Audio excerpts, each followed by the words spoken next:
We've looked at the different types of radiation and then how long those types might exist when we consider half-life.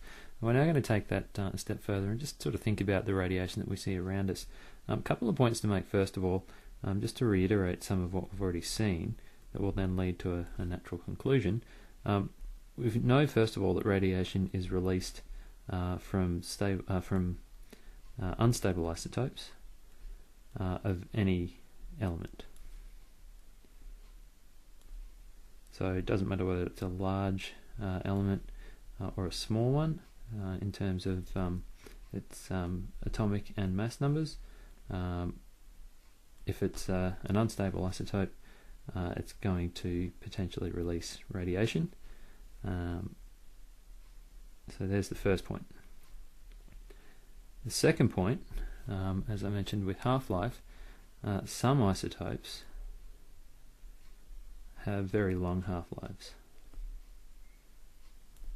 So in the order of years, hundreds of years, thousands of years, or even longer.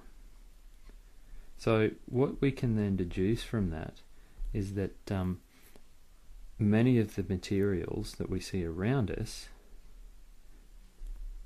are going to actually release radiation.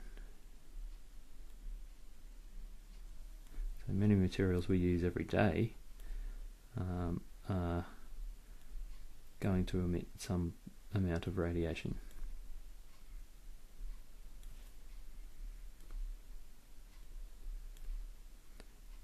And when I say different materials, there are a few examples that are useful to refer to here. Some that you might not really think too much about, and others that might be a little bit more obvious. So we'll start off with looking at the first one being cat litter. So the stuff that you put down for your cat to do its business in, and sort of along with that, similar sort of reason would be something like graphite bench tops. So I'm grouping those together because they have the same source. In both of those cases, they would contain trace amounts of uranium and thorium in particular. So those two substances, so cat litter for example being sometimes made out of a clay substance, and then granite bench tops being a rock that's been dug up out of the ground, those substances would contain trace amounts of uranium and thorium. And as we've seen with uranium, isotopes of uranium do tend to be unstable. There are one or two that are stable, but generally speaking they're unstable, and so we'll see some radiation emitted from those types of substances. Second example is Brazil nuts. So with Brazil nuts, they take in a fair amount of radium from the soil. Again, trace amounts, so it's not going to be significant amounts of radium, but it still takes in radium, and some of those atoms of radium will be isotopes, and as a result, Brazil nuts can also emit radiation. And the last example that we'll look at is bananas. Bananas are a good source of potassium, but potassium-40 in particular is a radioactive isotope. Now, just as an interesting aside here, there is a banana equivalent dose. So it looks at sort of any type of food and gives you a bit of an indication as to how much radiation that food would emit in comparison to bananas. So it's not an official unit of measurement, but it's a useful one to sort of get a sense of how much radiation is emitted by different food sources.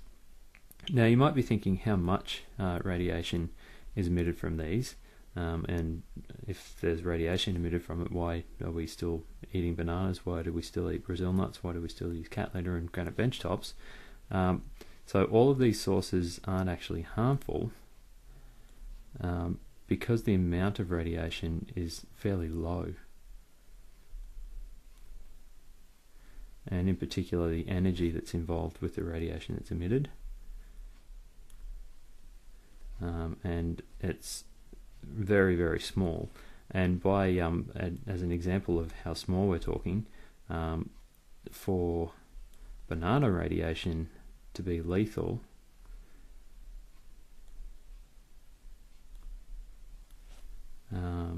you would have to eat, sorry, spell that correctly,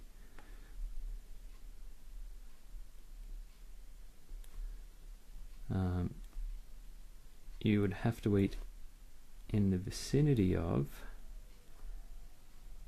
tens of millions of bananas at once.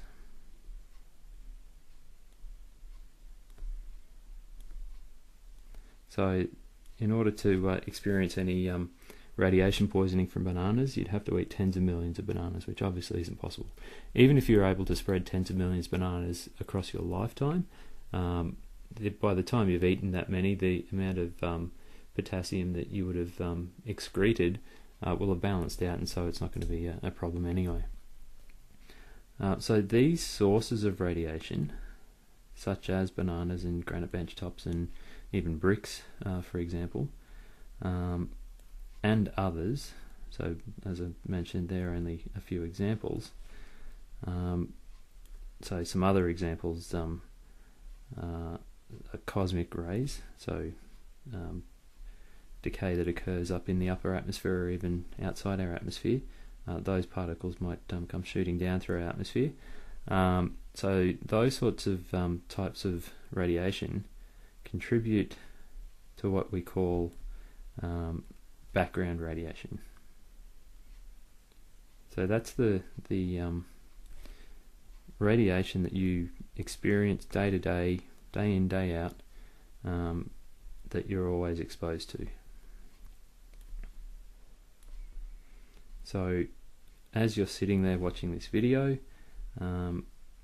you will have been bombarded by a few radioactive particles or decay particles, and they will have passed through you. They won't have done much damage because the amount of energy that's involved is really quite small. To give you a sense of exactly how much, in class we'll do I'll grab out a small Geiger counter and we'll do a bit of a test to see how many background radiation particles you would experience in an average sort of 10-second time period.